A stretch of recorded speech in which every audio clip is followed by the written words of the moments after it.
the little snippets where you guys talk about the episodes, you and Rob. Do you thought that I'm wearing the same dress?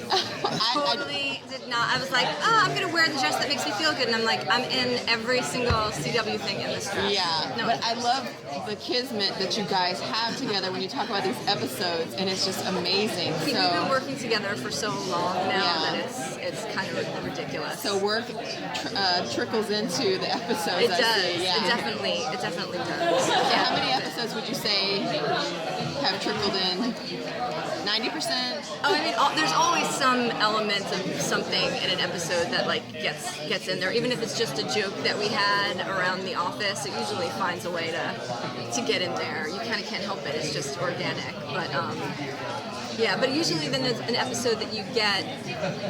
Like I tend to gravitate towards the one where I could put whatever's kind of happening, you know. So I don't know how Bob Dearden got the episode with the mothering, but he did. So I was happy to like get in there and throw a couple things in there. But that was a really fun episode. Yeah, he's like the lumberjack, like Canadian guy, the least maternal, and he gets like, you know, and I'm writing frat boy scripts. And So what can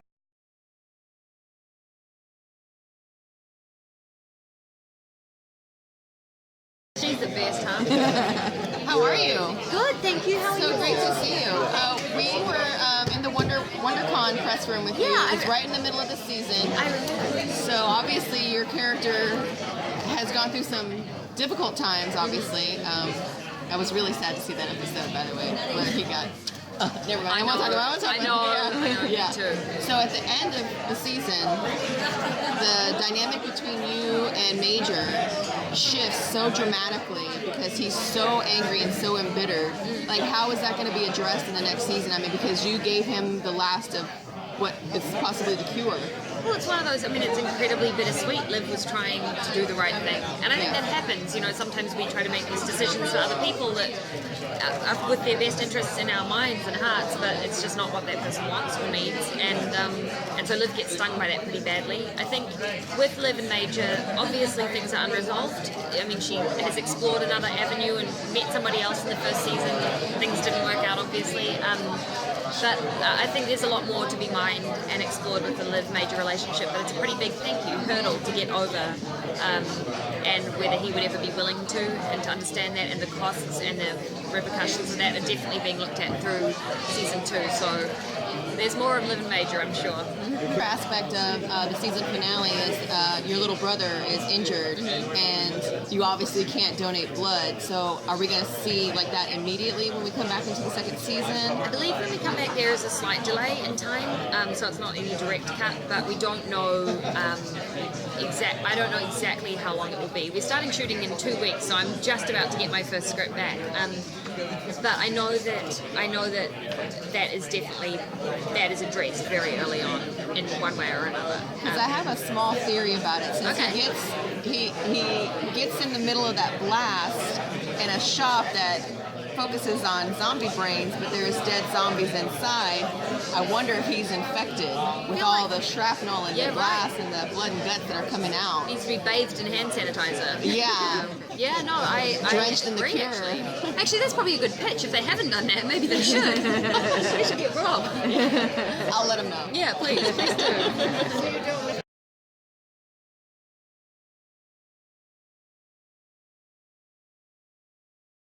Episode because he was playing all the sorts of sides and you didn't know who he really was.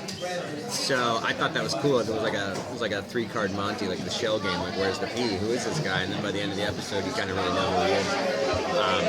But yeah, we kept sliding down the Yeah, I mean, you went ruthless. You killed a national treasure for astronaut brains. Yeah, right? Got offered a lot of money.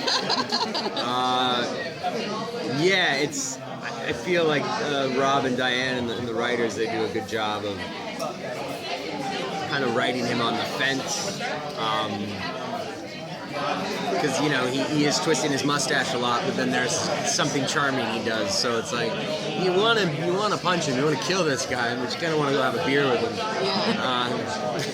I know the whole soup in the freezer. Yeah. That was like, that was so nice. And then it's like, I love that monologue about the Nazis and stuff. It's like, why are you doing this? Megalomania? Did daddy issues megalomania agree? I felt good to get on this. write so many. There's so many great lines we're gonna say. I know, you get to say such the best lines. It's amazing. And you do it so well. Thank you. I know with Blaine.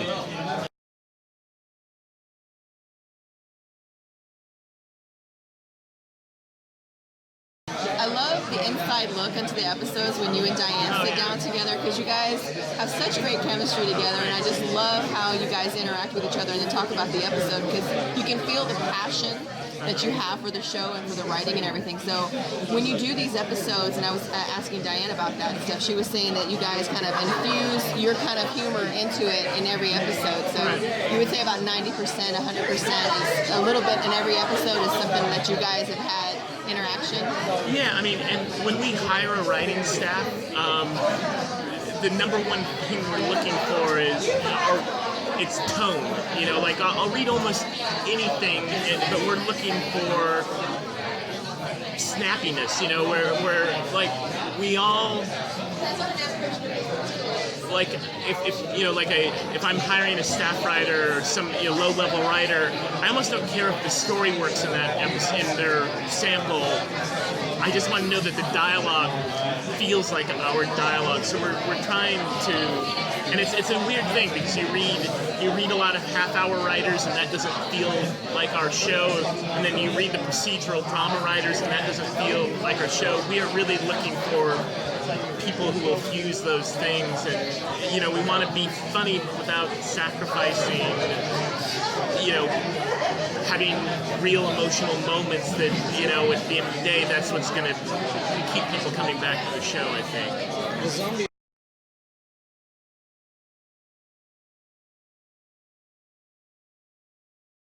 So at the end of season 1, we see Robbie kind of like searching a little bit for Peyton. Yeah. So what will we see? Do you know anything about season 2, like that continuation? Because she's completely disappeared. She has. It's not about him, obviously. And I don't think he ever took it personally. It's why she ran, the reasons between for her absence.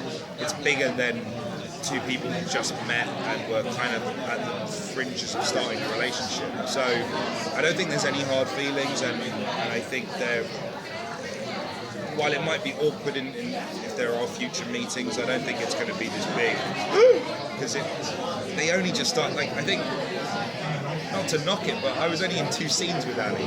Like we met at the police station, and then we had one date scene. It was a very, very early relationship, but the storyline, the finale, her finding out that Liv's a zombie, that was far bigger than that. So yeah, but as I'm aware, as I've heard, I've been staying away from spoilers for my own personal reasons, but there is some resolution to that relationship.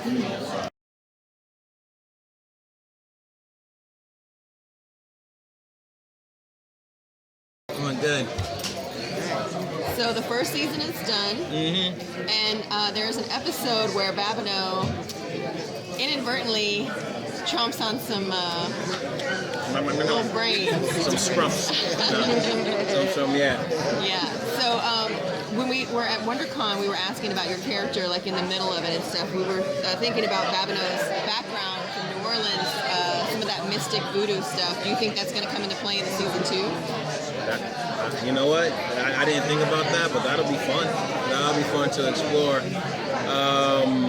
Yeah, I don't know. They haven't really told me anything whether it will go down that path. But in regards to eating like the How was that experience? Like knowing that you were going to be. Well, it was funny. It was like an episode before that or 2 episodes before that. Like he had his face all up in Liv's food. Yeah. And I'm like, all right, Clive's kind of greedy, and definitely doesn't respect people's food space. I mean, it's and I remember shooting that scene. I was sniffing it like this. They're like, no, closer. I'm like, was it closer? I'm like, really? Next thing you know, and I have to be like this. And I have to work with it, I'm like, all right, well, I gotta make that work. Maybe he's a little greedy.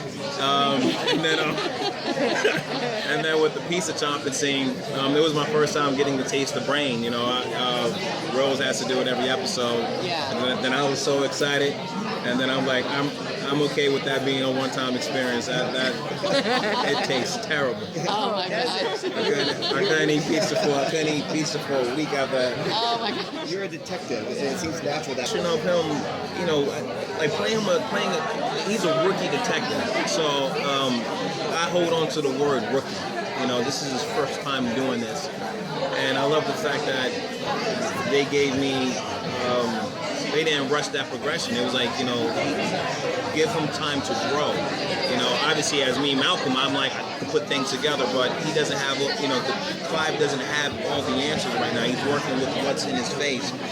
And so he's going to make mistakes. He's not going to see things are not going to be as obvious, and that's how he learns. I remember talking to a road detective. He goes, you learn about yourself to become a really good detective. He goes, within the first 3 to 4 years, you're just going to find yourself. You're trying to figure out how to navigate within things and different worlds and dealing with different personalities and dealing with people. And they allow me to really take that to heart and play with that. So every episode, you know, for myself, I ask, what does Clive know now as a detective and as a professional that he didn't know last episode? And so obviously in the pilot, I had to pick a starting point and build from that. Per episode, so it's been that's been great. I love that. I really do love the way that you play him because you don't rush his knowledge. You're very calculated in how you're doing things, and you don't take everything that people are saying to you. You don't just take it. You're like, okay, I see what you're saying. Let me think on it. And I love the way that you play that character that way. It's really great. Thank you. And he's the low man on the totem pole, and everybody still reminds him. They always remind him. Everybody, you're still the low man on the totem pole. So he still has something to prove, you know. But yeah, thank you.